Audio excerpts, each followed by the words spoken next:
ഒരു ദേശാടനം നടത്താൻ ആഗ്രഹിച്ചിരുന്ന ഭാര്യയും ഭർത്താവും തൻ്റെ അരുമയായ കാളയെയും കൂട്ടി യാത്ര പുറപ്പെട്ടു.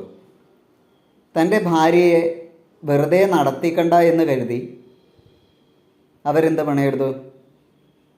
നേരെ ഭാര്യയെ കാളപ്പുറത്ത് കയറ്റിയിട്ട് ഭർത്താവ് ആ കാളയെ നയിച്ച് നടന്നു.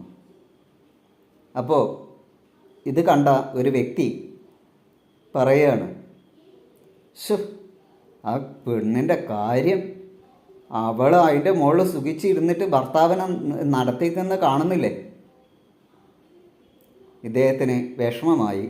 ആർക്ക്? ഭാര്യക്കും വിഷമമായി. കാരണം താൻ കാരണം ഇങ്ങനെ കേൾക്കേണ്ടി വന്നല്ലോ. ശരി, ഇനി ഞാൻ കുറച്ച് സമയം നടക്കാം, ചേട്ടൻ കാളപ്പുറത്ത് സഞ്ചരിച്ചോളൂ എന്ന് പറഞ്ഞ് അങ്ങനെ ഒരു ധാരണയിൽ അവർ യാത്ര തുടർന്നു. അങ്ങനെ പോകുമ്പോൾ കുറച്ച് കഴിയുമ്പോൾ മറ്റൊരാൾ കണ്ടിട്ട് പറഞ്ഞു, അയ്യോ, ആ ഭർത്താവിനെ കാര്യം അറിയിച്ചു നോക്കി, ഓനാടോ അതിൻ്റെ മുകളിൽ സുഖിച്ചിരുന്നിട്ട് ഭാര്യനെ നടത്തിക്ക് വന്നിരുന്നു.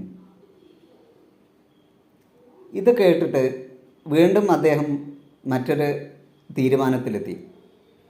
അദ്ദേഹം അവർ 2 പേര് കൂടി കാളപ്പുറത്ത് കയറി കാളയെ നിയന്ത്രിച്ച് അങ്ങോട്ടേക്ക് പോവുകയാണ്.